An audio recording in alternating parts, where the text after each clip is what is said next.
Turi ku munsi wa gatanu igenekerezo rya 11 Ruheshi umwaka wa 2021 inshuti bakunzi ba televiziyo Renaissance mwaramutse canke mwiriwe bivanye naho muherereye kaze murano makuru y'ikirundi agizwe hanini n'ingingo nkuru zikurikira. Umuryango wa Afrika y'ubuseruko urasaba ibihugu bigize umuryango w'ubumwe bwa Buraya gukuraho ibihano vyafatiye Uburundi. Uwo muryango ukabisaba ufatiye ku ntambwe Uburundi bumaze gutera mu kubahiriza agateka kazina muntu. Ibitabonwa kumwe n'ihuriro ry'abaharanira agateka kazina muntu mu Burundi ryo ribona ko hataragera ko ibihano vy'u Burundi vyovanwaho. Uwahoze arongoye Uburundi Petero Nkurunziza ngo numuhemu yahemukiye abarundi bari bamwizeye bamugira umukuru w'igihugu, aho ni kubw'umuhari mpuzamakungu Tourno la page. Wowo ukaba ubona ko Nkurunziza atarakwiye kugirwa imboneza yamaho mu gukunda igihugu. Muraza kubikurikirana murano makuru. N'amategeko mpuzamakungu y'agateka kazina muntu atarobanura abagabo n'abakenyezi mu kubaha uburenganzira bumwe. Mu Burundi ho siko bimeze, haracibonekeza amategeko n'imigigwa ikumira abakenyezi. Bivugwa n'umuhari inamahoro abakenyezi n'abigeme baharanira amahoro n'umutekano. Idonido ryano makuru ni mukanya isase. Umunyamabanga mukuru w'umuryango wa Afrika y'ubuseruko arasaba ibihugu bigize umuryango wa Buraya gukuraho ibihano vyafatiwe Burundi. Dr Peter Matuki yabivugiye mu nama yagiranye n'abaserukira ubumwe bwa Buraya muri Tanzania igihe higwa ingene ubumwe bwa Buraya bwofasha mu iterambere ry'umuryango wa Afrika y'ubuseruko.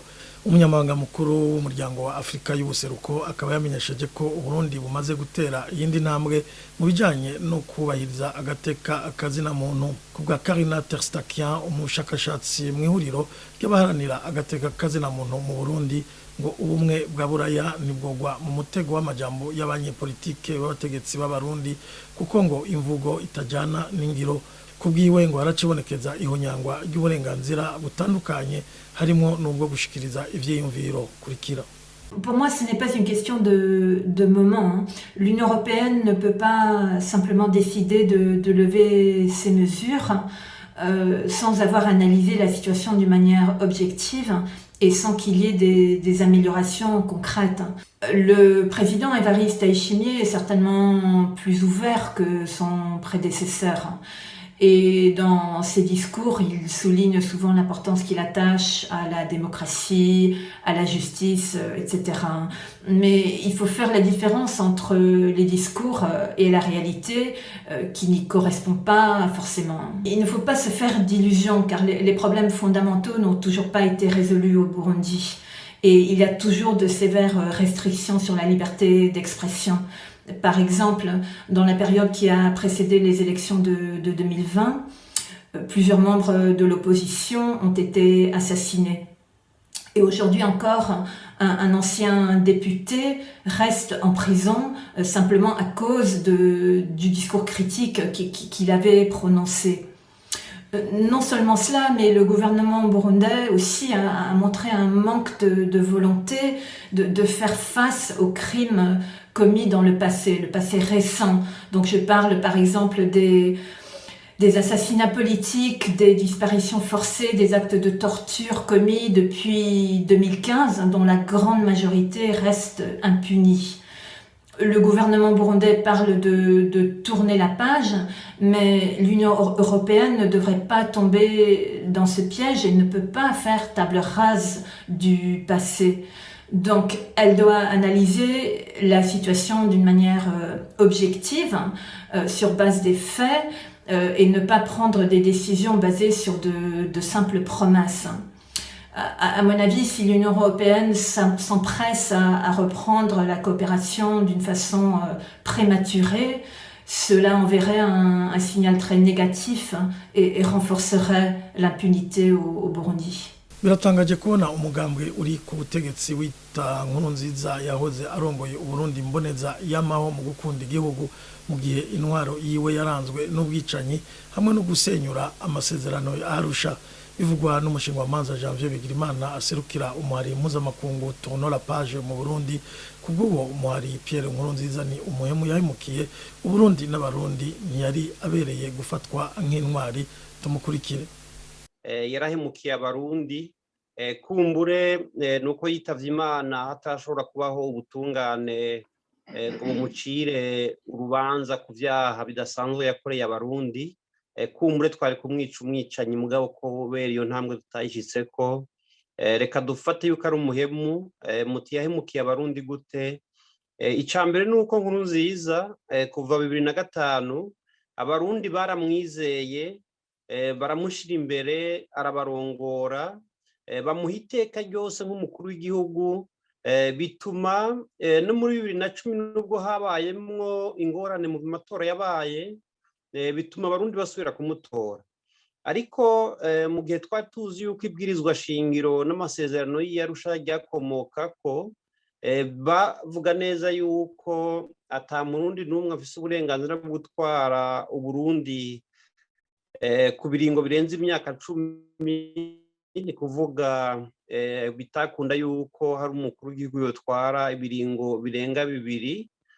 Nkurunziza yarubahutse muri 2005 asenyura amasezerano y'Arusha, asenyura ibwirizwa shingiro, yemera gusambura umugambwe akomokamwo, yemera kwica demokrasi, yemera gukora amabi adasanzwe kugira ngo inyungu ziwe zishobore kubahirizwa, ni kuvuga inyungu zo gushikira ubutegetsi, zo kwigungira ku butegetsi, zo gukumira abandi bantu bose yavuga yuko batumva ibijanye n'ikiringo ca gatatu ciwe.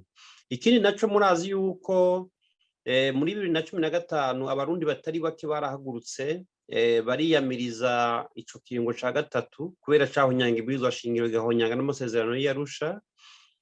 Mu gihe abashigikiye ico kiringo bo bari bemerewe kwiyamamaza bagakingirwa umutekano, bikaba mu mahoro ntangere, abahagurutse ngo biyamirize ico kiringo bobo barishwe, barangazwa, abandi batabwa mu mvuto.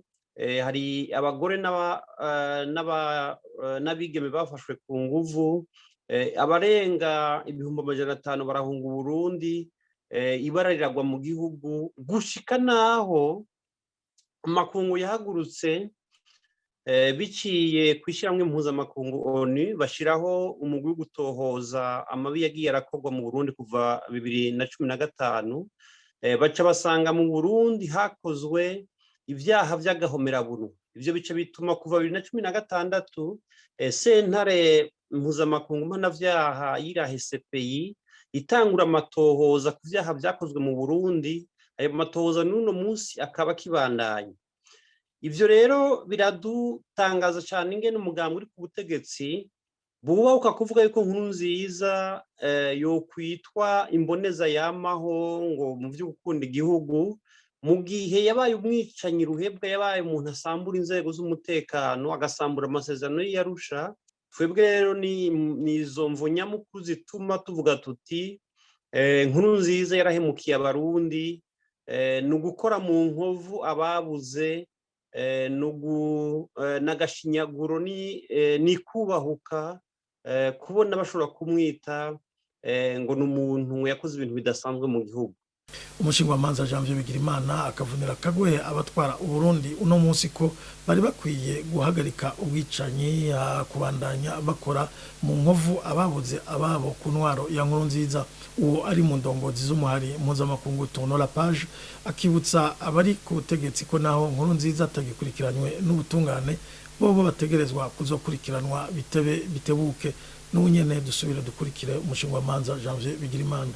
Ikindi naco tutokwibagira, abo nyene bariko baramugira ikigirwamana, bariko bamugira umuntu adasanzwe, abatari bake nibo bafadikanije mu gukora ivyo vyaha.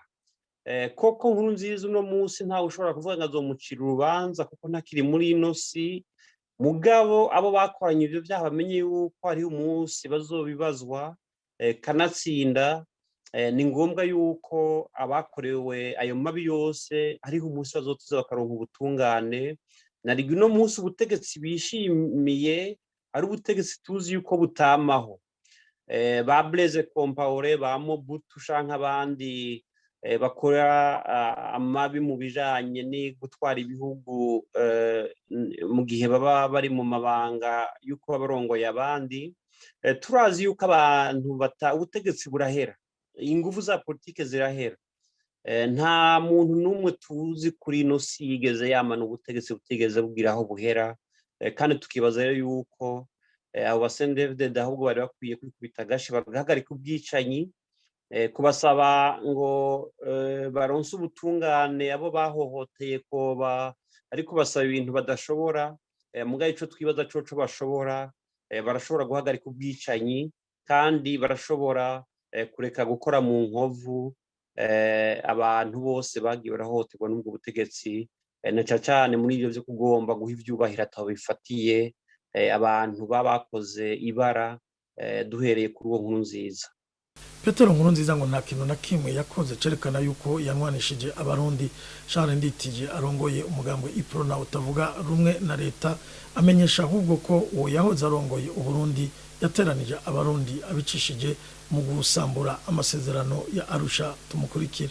Ku bwacu Petero Nkurunziza nta kintu na kimwe yakoze cerekana yuko yagombye kumwanisha abarundi, mbere novuga yuko ahubwo yabateranije, arateranya mbere n'imigambwe, arateranya mbere n'amashirahamwe yigenga, arateranya mbere n'abarundi bose n'intara. Hano tangura kwintu cambere gihambaye cyane, kutemera no guhonyanga gushika hamba burundu amasezerano ya Arusha. Murazi ko ari yari yazanye kunwanisha abarundi, yerekana ingene amoko rusangira ubutegetsi. Mugabo Nkurunziza ntigeze yemera, mbere mu mwaka wa 2013 yaragomvye gufuta ayo masezerano mu nteguro yazanye mu nama nshinga amateka, kuko muri iyo nteguro yari yafuse yuko amasezerano yarusha aja hejuru y'ibwirizwa shingiro. Muri iyo nteguro nyene yari yafuse mbere n'inama nshinga amateka.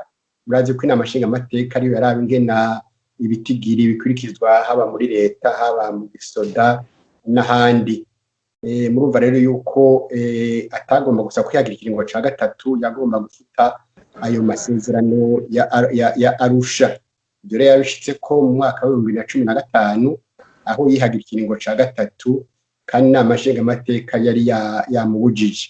Ikindi cerekana yuko atemera amasezerano kandi atagomba kumwanisha abarundi, ningena yashizeho umugwi ujeje kumenya ukuri no kurekuriranira, bita severe mu Gifaransa. Uyo mugwi ubwa mbere washizweho na CNDD FDD gusa, kandi mu bisanzwe watwa gushigwaho n'abarundi bose n'ibigango yose, mbere bafatikanije n'ishiramwe mpuzamakungu ONU.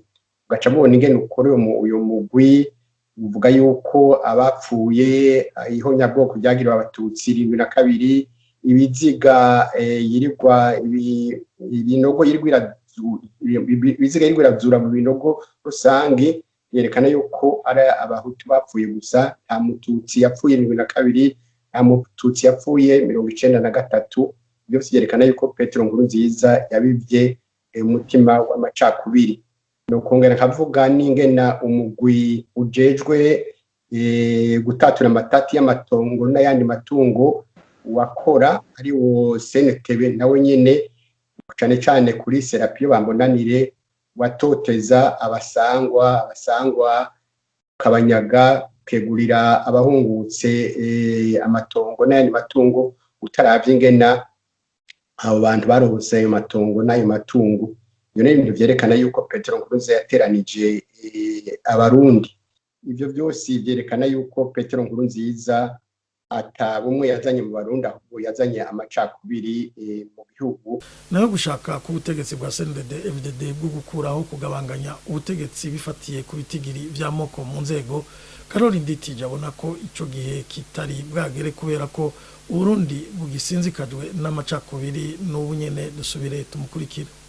Itangaje nuko abo ba CNDD FDD bagomba gushira ibitigiri by'amoko aho bitari biteganijwe n'amasezerano y'Arusha. Niho navuze ko batayemera, kuko ibitigiri by'amoko byabiteganijwe muri leta, mu nama nshinga amateka, mu nama nkenguza amateka no mu bibanza bya politike gusa nk'abastanderi. Ahandi mu bibanza bisaba ubumenyi, bisaba ubuhinga, ndivyari birimwe. Murazi ko bizana no mashira hamwe yigenga. byerekana yuko rero ivyo bakora biteye kuri n'amasezerano y'Arusha ivyongeye ntivyari bwagere kuko amacakubiri aracariho ubu mbere bazanye ikumira ry'ubwoko bw'abatutsi n'abahutu batavuga rumwe buryo rero novuga nti ubu ukiriho kiraba ni kumirwa ni honyangwa ry'agateka ry'uburenganzira bw'abantu. Iruhande y'amanama yatunganijwe n'inama nkenguzamateka cyane cyane ku bijanye no guha izina ubwicanyi bwo mu 1972 hazokurikira amatohoza azokorwa kugira ubwo rwego rumenye nimba hakiriho ikibazo c'injyane z'amoko mu Burundi. Ivyo vyotuma hadasubira kwisungwa ibitigiri ivy'amoko mu nzego za leta. Ariko rero hari ababonamo intumbero yo guhamba burundu amasezerano ya Arusha. Muganga Alphonse Rugambarara yahoze ari umunyepolitike avuga ko ikibazo cy'ubwoko camye ari ikibazo gikoreshwa n'abanyepolitike kugira bashike ku nyungu zabo, akemeza ko abarundi bobo babana neza kandi batisunze ivyo by'ubwoko. Tumukurikira. Ikibazo c'amoko ngo caraheze, ikibazo c'amoko carigeze kiba, aho ni abantu bakwiye kwibaza ubwa mbere. Ikibazo c'amoko i Burundi catanguye ari umuzungu ashikirije abandi bazungu n'abajejwe ama conseil supérieur y'ibihugu vy'u Rwanda n'u Burundi bakoranye hari muri 1956. Niwe yatanguye kuvuga ati hari ikibazo c'abahutu n'abatutsi, ati ntituzotanga independence nkuko bari bo baritanga ico kibazo kidatorewe inyishu. Ikibazo c'amoko kirafise impamvu kiza muri politike, kuko abarundi uko babanye n'imyaka ibinjana ntiyigeze haba ibibazo bikomeye hagati abahutu abatutsi abatwa abaganwa muri iyo bihe byose. Nukuvuga rero ko koko nta kibazo c'amoko kihari, ariko abantu barakizana muri politike kubera inyungu iniye. Amasezerano y'Arusha ntibasubire kuba yabeshera, ntayo bigeze bashira mu ngiro, ntayo bigeze bashaka, kandi si saba sendede FDD gusa, kuko abatwaye ikiringo c'imfata kibanza ca mbere duhejeje amasezerano y'Arusha ni President Buyoya yitirirwa Prona, ni President Ndayize yitirirwa Frodebu. Twobabaza bilan y'ivye bakoze bisunze amasezerano y'Arusha, novuga ko ari nka 10%. Umenga abantu babonye ko amasezerano y'Arusha ni kugabura ubutegetsi 60-40 gusa, nta kindi. Aho barihenda cyane rwose, kuko ico kintu ntimugiteko n'umwanya. Rero kugira ayo maprograme yo kuja kubaza ngo abanyagihugu oya ndabasabye ntimubeshane, kora ivyo mushaka gukora, mushaka gukumira abantu mubakumire, mu magambo mumenye ingaruka. Ingaruka zirahari, mu myaka iheze mwarabibonye. Niba mwitwirwa ngo mwarakumire namwe mukaza gukumira abandi, ingaruka murayizi, ntibihishwa. Shake mu mari imyaka 20-30 niko bimeze. Muzoguma mwidigadiga ngo muraryohewe, mugambo muzomuguma mutinya ngo banakabaragurutse. Nta moko, nta kibazo c'amoko kihari. Hari ibibazo by'iterambere, ibibazo by'imibano mu bantu, ibibazo by'amashure n'ibindi byose, n'ingwara noneho ziraturembeje. Amadeni igihugu cy'u Burundi gifise ngo ni kimwe mu byerekana ko igihugu kigeze aho umwasi ashaka. Ibintu bishikirizwa na Frederico Bamvuga inyumvira yahoze ari cegera ca mbere c'umukuru w'igihugu, akamenyesha ko nayo madeni afatwa na leta adakoreshwa mu guteza imbere abanyagihugu. Tumukurikira. Leta mu migambi ikora ikoresha amahera avuye mu banyagihugu, igakoresha amahera avuye mu bayishigikira kugira ngo imigambi yayo iterije imbere. Ikibazo cyo Burundi nuko uyu munsi abari basanzwe bafashe iyo leta hariho ibyo bayisabye mugabo biyitera isoni gushira mu ngiro, igaca yigira akagarama ruganda yibaza ngo biziheza. Aho naho mu rundi ruhande mu gihugu hagati nta migambi ihari yotuma abanyagihugu baronka akazi, hanyuma maze inganda zitere zije imbere zizana amafaranga yaba y'agaciro canke ayo mu gihugu. Izo nganda ntazihari. Muri ico gihe rero haca habura amahera, haba ayavuye hanze haba ayavuye mu gihugu. Leta igaca ikoresha amahera ayo bikwita mu gifaransa monnaie de singe, no kuvuga amahera y'ibikaratasi atagira agaciro. Mugabo abo bafitiye amadeni bo ntibaronka, ntibemera ayo mafaranga atagira agaciro, bemera amahera y'agaciro kubera ko niyo bakoresha iwabo. Igihugu cy'u Burundi gica kigira ingorane kuko nta mahera y'agaciro gishobora kuronka, ndetse gica kigura ico bita rero izo ngurane. Kigurana hagati mu gihugu, no kuvuga muri arya mashirahamwe ya leta harimwo amafaranga bakayigurana nko ku nguvu. Uyu munsi mwumvise ko ashitse ku miliyaridi 2,700 vy'amadolari. Hanyuma aho ni hagati, aho ni hanze y'igihugu. Hagati mu gihugu ni igihumbi c'amamiliyaridi y'amadolari. Urumva ayo mahera ntaho yova. Wavuze uti bisaba ko umunyagihugu yotanga 300 y'amarundi kugira ngo iryo deni rihere. Uwo murundi nawe uyu munsi nashobora kuronka amafaranga nkumbure ashika n'igihumbi. Hari abatagira igihumbi, hari abo yaronka mugo n'akagwi gatoya, ariko abanyagihugu muri rusange nta mahera bafise. Bica bisigura iki rero? Bica bisigura ko hacagenda ikintu citwa la faillite de l'État. La faillite de l'État no kuvuga leta ibifise umuzigo idashobora kwishura n'igice canke ngo irihe uwo muzigo wose. Muri ico gihe idashobora kuriha uwo muzigo, ntishobore kuriha abakozi bariko barakora ibikorwa vya leta kugira ngo leta igume itembera. Nico bita la faillite de l'État mu gifaransa, no kuvuga ingene leta zitembagara zisubira kugira agaciro. Niyo turiko turaja rero. Mu rukurikirane rw'ikiganiro ku gateka k'umukenyezi cuno munsi, umuhari inamahoro abakenyezi n'abigeme baharanira amahoro n'umutekano mu Burundi urerekana ingene bikiri ngombwa kuvuga ku burenganzira bw'abakenyezi. Amategeko mpuzamakungu y'agateka kazina muntu ntarobanura abagabo n'abakenyezi, abaha uburenganzira bumwe. Marie Louise Baricako arongoye uwo muhari akavuga yuko atariko biri mu Burundi, aho hacibonekeza amategeko n'imigigwa ikumira abakenyezi, igatuma abakenyezi batubahirizwa mu gateka kabo. Tumukurikira. Muri rwa rukurikirane rw'ibiganiro ku mateka y'abakenyezi, uno munsi umuhari inamahoro wifuje kubaganirira ku gituma bikiri ngombwa kuvuga amateka y'abakenyezi mu gihe benshi biyumvira ko bidakenewe, kuko amateka y'umukenyezi ari mu mateka ya zina kiremwa muntu yemejwe n'amategeko mpuzamakungu.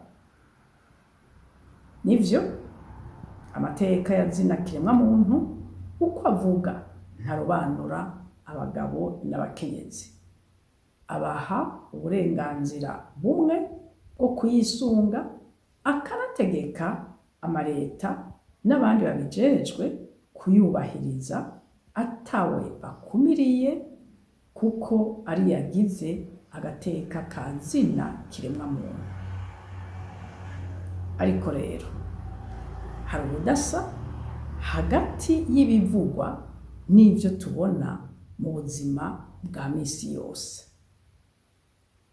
Nkako iwacu no mu bindi bihugu abakenyezi baracari kure mu kubahirizwa mu mateka yose aranga izina kiremwa muntu.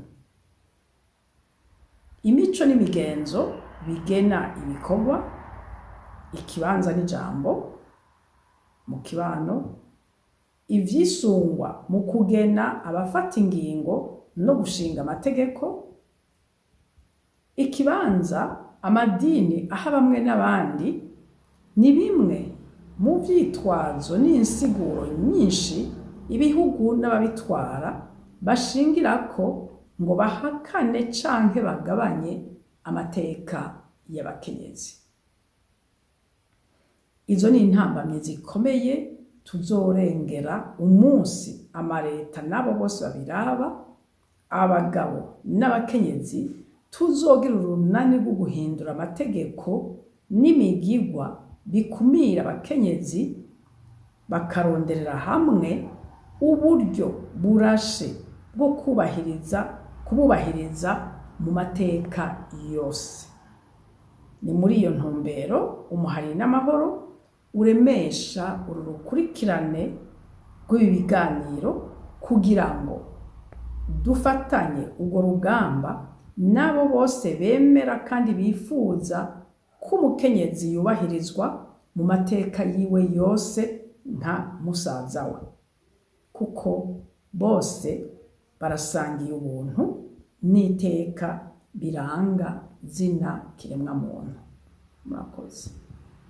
Kwa kane igenekerezo rya 10 Ruheshi umwaka wa 2021 umukuru w'igihugu cy'Ubufaransa Emmanuel Macron yaramenyesheje ko abasirikare b'igihugu arongoye bari bagiye kugarukana amahoro n'umutekano mu karere ka Sahel bagiye kuvanwayo, bakaba bari bagiyeyo mu kwezi kwa myandagaro mu mwaka w'ibihumbi 2014 basubiriye abariyo kuva mu kwezi kwa nzero umwaka w'ibihumbi 2013 aho bari bagiye gufasha kugwanya ibitero vy'imihari y'iterabwoba. Emmanuel Macron akamenyesha ko izo ngabo z'Ubufaransa zizoca zijanwa mu bihugu byo muri Afrika y'uburengero bisanzwe biri mu mugambi wo kugwanya iterabwoba mu karere ka Sahel. Ni no kuri iyo nkuru turangirije ko ano makuru tukaba tubashimiye kubona mwayakurikiranye na utaha.